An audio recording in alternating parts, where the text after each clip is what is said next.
Last week we learned Li Bai's poem 早发白帝城. We saw that the whole poem exudes happiness. We also said that there was a reason why Li Bai was so happy, because he was no longer banished. But even if we didn't know about this, it doesn't stop us from understanding and appreciating how happy Li Bai was. Because everything he wrote just naturally poured out from his heart, and there is nothing that's hard to understand that described his happiness. Today we are going to take a look at a poem by Du Fu, Li Bai's equal in many ways. On the other hand, we shall see that Du Fu's style is totally different. For this one, we have to know the background to fully understand the poem and appreciate the strong emotion that's hidden in it. Without much further ado, let's first go through this poem. The title is 江南逢李龟年. Jiang here means the Yangtze River. Nan is south, so Jiangnan is a general term to refer to the south of the Yangtze River. This meaning of Jiangnan is slightly different now. Now, Jiangnan almost always refers to a small area south of the Yangtze in Jiangsu, Anhui, and the Zhejiang province. So it's around here, this area. But back in the Tang Dynasty, the area was around current-day Hunan province, so it's around here. In this poem, it was actually in the city of current-day Changsha. Feng is to meet. We've seen this word in Wang Wei's poem, 每逢佳节倍思亲. Li Guinian was the name of a famous musician at the time that Li Bai was very familiar with. So this title is very straightforward. It's about meeting this musician Li Guinian in the Jiangnan area. Let's read the poem together first. 岐王宅里寻常见，崔九堂前几度闻。正是江南好风景，落花时节又逢君。Qi Wang refers to a brother of the emperor. This Wang, we know, means king or lord.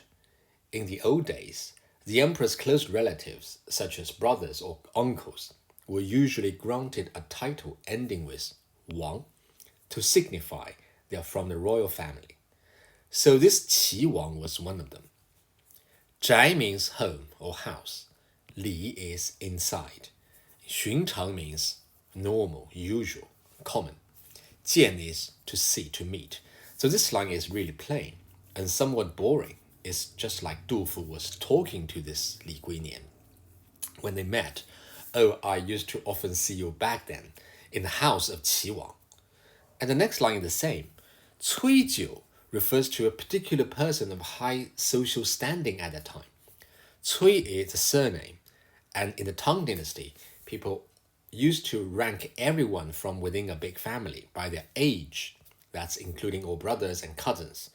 And this guy was ranked 9th, number 9, so it was called Cui Jiu. You will see many such examples in the Tang poetry. A surname followed by a number, referring to his age ranking in the family. Tang means hall. Here, similar to this Zhai. Qian is in front of. Ji is several. Du is times, as in how many times, on how many occasions. So, 几度 means several times. Wen is to hear, as in 春眠不觉晓，处处闻啼鸟.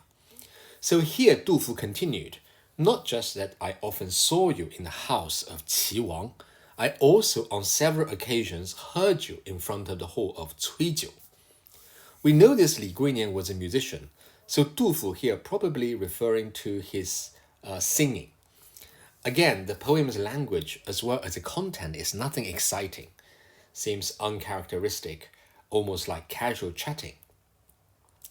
Let's see the next two lines. 是 means is, and 正 is an added emphasis, so 正是 means it is indeed. Jiangnan, we know, refers to the Changsha area where Du Fu and Li Guinian met. 好 is good. 风景 means scenic sights.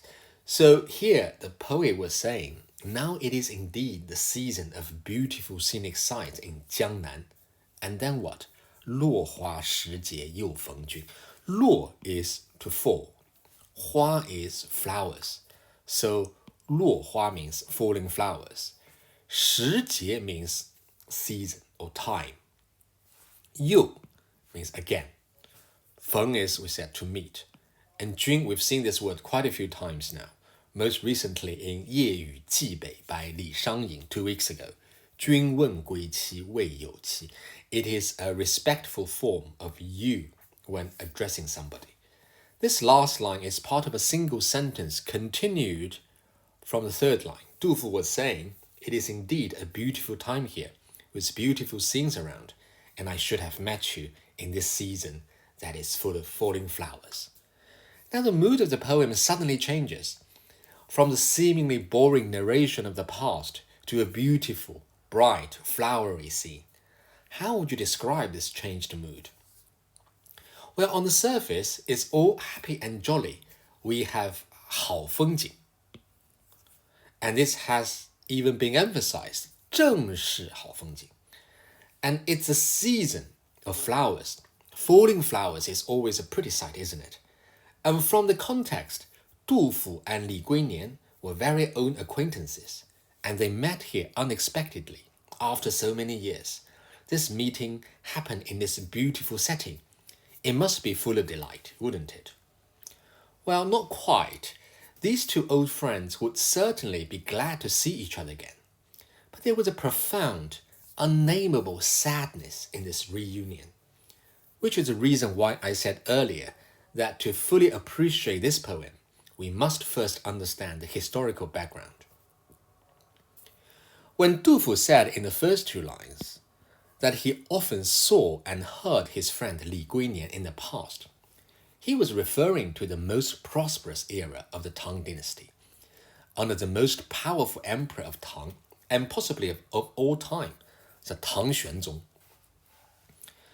Under his rule, the empire reached its peak in terms of wealth, power, and well-being of the people. And this emperor was also accomplished in arts and loved music.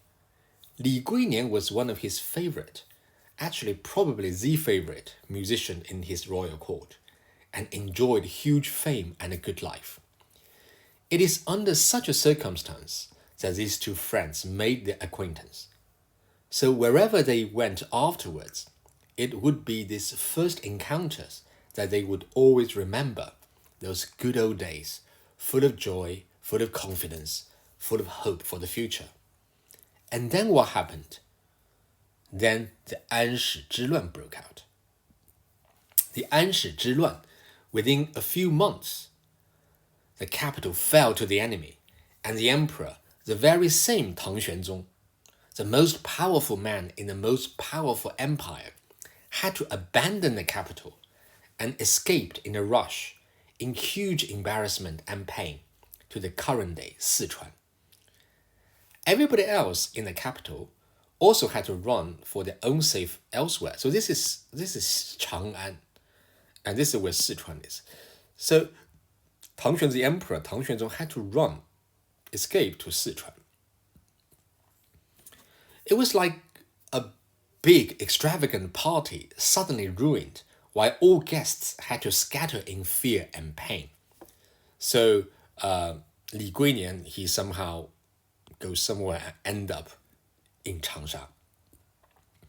It would take the emperor's successors, his son, and next emperor Tang Suzong, and his son, the next emperor Tang Daizong, almost 8 years to put an end to this rebellion. But nevertheless, the cost of this rebellion was tremendous, and the prosperity of the empire was lost forever.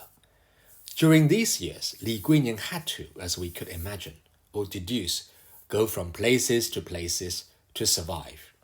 He had been reduced from a highly acclaimed and beloved royal court musician to almost a refugee in Jiangnan.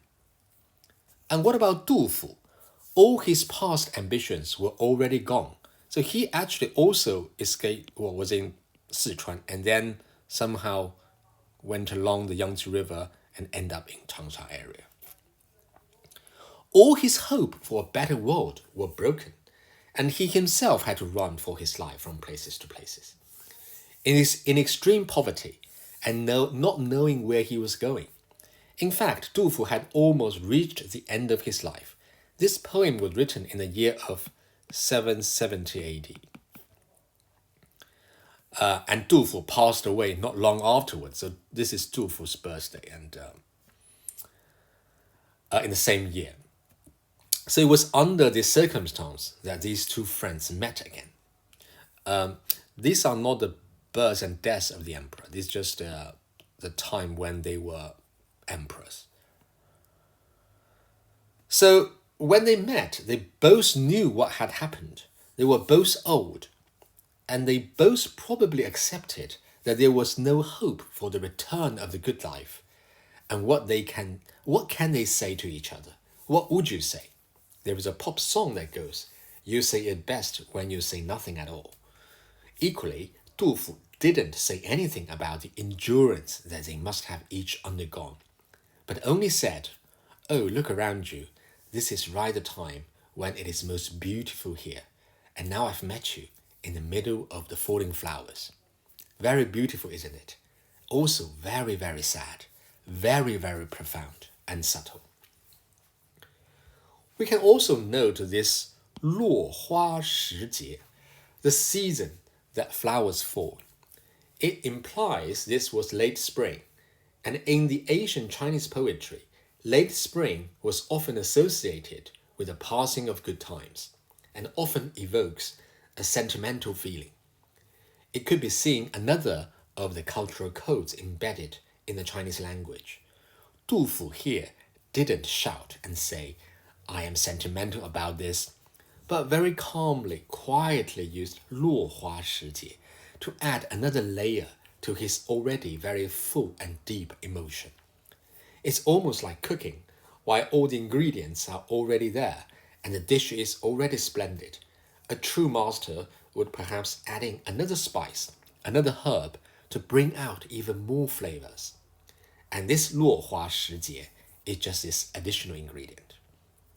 Now that we've explained everything, perhaps you would have a better understanding of this wonderful poem and can appreciate Du Fu's style better.